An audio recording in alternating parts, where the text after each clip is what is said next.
La vieja carretera provincial 18 serpenteaba entre colinas cubiertas de árboles que parecían cerrarse sobre sí mismos, como si la naturaleza quisiera tragarse a cualquiera que se atreviera a cruzarla de noche. Clara conducía sola, con las ventanillas cerradas y la calefacción al mínimo. No había señal de teléfono desde hacía kilómetros, y el marcador de combustible estaba peligrosamente cerca de la reserva. El viaje no estaba planeado. Su abuela, que vivía en un pueblo casi olvidado de la provincia, había enfermado de repente y la familia le había pedido que fuera la primera en asistirla mientras llegaban los demás. No tenía tiempo de buscar rutas seguras ni alternativas, el GPS se había quedado sin señal hacía rato y solo confiaba en un mapa arrugado que había encontrado en la guantera. La carretera estaba oscura, sin farolas, con un asfalto agrietado que crujía bajo las ruedas. Clara intentaba no pensar en lo mucho que detestaba esos trayectos solitarios, pero cada tanto la bruma se espesaba y el bosque parecía cerrarse como una muralla. Fue entonces cuando vio la primera señal extraña, un coche detenido en la banquina, con las luces de emergencia encendidas. Redujo la velocidad, dudando. Dentro no se veía movimiento, ni siquiera una silueta en el asiento del conductor. Solo las luces parpadeantes y el silencio del bosque. Pensó en detenerse, pero una sensación viscosa le recorrió la espalda, ¿y si no era una verdadera avería, y si alguien estaba esperando que ella se acercara? Pasó de largo, acelerando con el corazón golpeando contra sus costillas. El retrovisor le devolvió la imagen inquietante del coche inmóvil, cada destello rojo atravesando la bruma como un latido artificial en medio de la nada. A los pocos kilómetros, la aguja del combustible llegó a la línea roja. Clara maldijo en voz baja y escudriñó la carretera buscando algún indicio de estación de servicio o de civilización. Nada. Ni un cartel. Ni una señal. Solo árboles interminables. Entonces lo escuchó, un golpe seco en el techo del coche. Saltó de inmediato, sujetando el volante con fuerza. El sonido había sido nítido, metálico, como si alguien hubiera arrojado una piedra desde arriba. Frenó un poco, mirando a su alrededor, pero no había nada en la carretera. El bosque seguía inmóvil, demasiado inmóvil. Se obligó a continuar, convencida de que todo había sido producto de su imaginación. Pero el ruido se repitió, esta vez más fuerte, y luego otro golpe en la parte trasera. Clara contuvo un grito, pisó el acelerador y siguió conduciendo sin mirar por el retrovisor. El marcador de combustible titiló. El motor dio un tirón. Clara sintió como la ansiedad se le apoderaba del cuerpo. Finalmente, el coche se apagó a un costado del camino, dejándola varada en la oscuridad. El silencio era tan espeso que podía escuchar el tic-tac del motor enfriándose. Sacó el teléfono, pero seguía sin señal.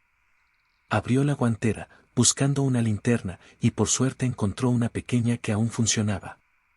Con un suspiro tembloroso, se obligó a salir del vehículo. El aire afuera era helado, cargado de humedad. Clara iluminó el asfalto, los árboles, los costados del coche, todo parecía normal. Hasta que notó algo que le heló la sangre, en el parabrisas, había marcas. No eran ramas ni manchas de barro, eran huellas de manos, grandes, alargadas, con dedos demasiado delgados que se deslizaban desde el techo hacia abajo, como si alguien hubiera estado trepado encima de su coche. El corazón le retumbaba en los oídos. Dio un paso atrás, enfocando la linterna hacia los árboles. La bruma se arremolinaba, y por un instante creyó ver una silueta erguida entre los troncos, quieta, observándola.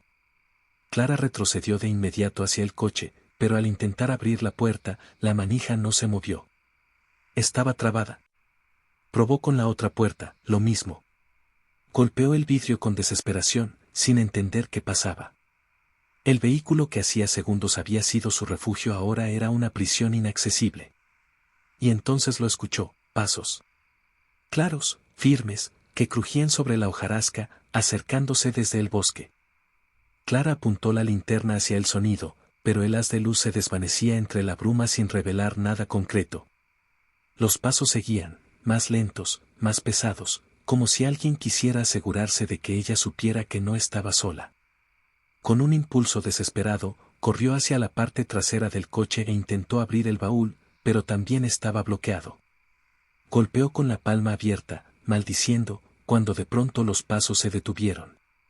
El silencio se hizo tan absoluto que incluso el viento parecía haber desaparecido. «¿Quién está ahí?», gritó, su voz temblorosa y ahogada por el eco del bosque. Nadie respondió. Pero justo cuando comenzaba a creer que todo había sido un producto de sus nervios, una respiración profunda, pesada, retumbó desde la oscuridad. Estaba muy cerca, demasiado cerca. Clara giró la linterna con manos temblorosas y la luz atrapó algo, una figura alta, encorvada, con la piel pálida como cera y los ojos brillando en la penumbra. No corría, no hablaba, solo estaba de pie, como si hubiese estado esperándola desde siempre. El pánico le dio fuerzas. Corrió hacia el bosque, sin mirar atrás, esquivando ramas y raíces que le rasgaban la ropa y la piel. La linterna rebotaba en su mano hasta que tropezó y cayó, quedando a oscuras total. El aparato se apagó al golpear contra el suelo. La respiración volvió a escucharse, esta vez detrás de ella, más cerca.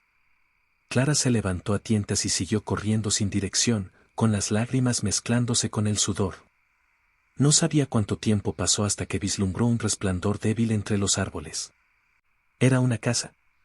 Una cabaña solitaria, con una ventana iluminada por una lámpara amarillenta. Se abalanzó contra la puerta y golpeó con todas sus fuerzas. «Por favor, ábranme, ayuda». Tras unos segundos que parecieron eternos, la puerta chirrió y una mujer mayor, de cabello blanco enmarañado y ojos cansados, le abrió apenas una rendija. «¿Qué haces aquí, muchacha?», preguntó la anciana con voz rasposa. «Alguien, algo, me está siguiendo», sollozó Clara. «Por favor, déjeme entrar». La mujer la observó en silencio, luego abrió la puerta por completo y le hizo seña. Clara entró tambaleándose, sintiendo que el corazón iba a estallarle. El interior olía a madera húmeda y hierbas secas.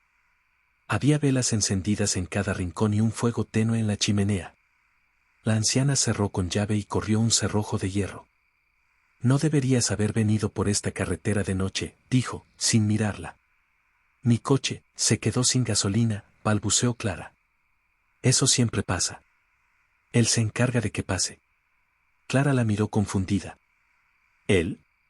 La anciana giró lentamente la cabeza, y sus ojos brillaron a la luz de las velas. «El guardián del bosque. Aquello que reclama a los que se atreven a cruzar solos». Clara retrocedió, incrédula. «¿De qué está hablando?». «Yo lo vi, lo sentí, me estaba siguiendo». «Y seguirá haciéndolo», interrumpió la mujer. «Porque ahora te ha marcado».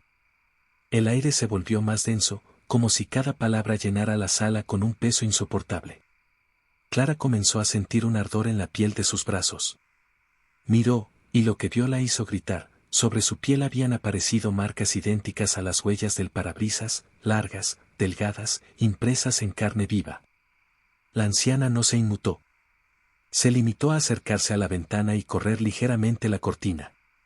Afuera, entre los árboles, dos ojos brillaban con una luz blanca, fijos en la cabaña. «No hay cerradura que lo detenga mucho tiempo», murmuró. «Solo puedo retrasarlo».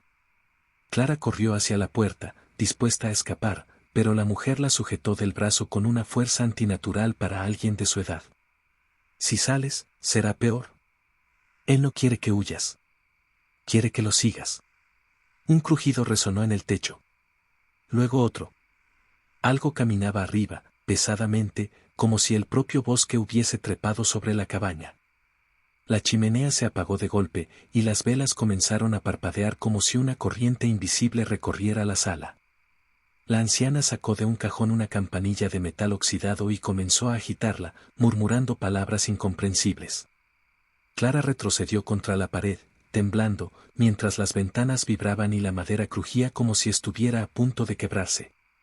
De pronto, un golpe brutal derribó la puerta. La bruma entró como una marea, cubriéndolo todo. En medio de ella, una silueta altísima avanzó, arrastrando sus dedos largos por las paredes, dejando marcas negras a su paso.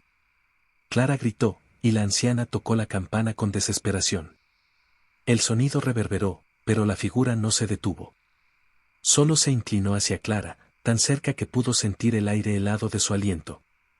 La anciana se interpuso, extendiendo la campanilla. «¿No puedes llevártela aún?». Su sangre aún no está lista. El ser se detuvo.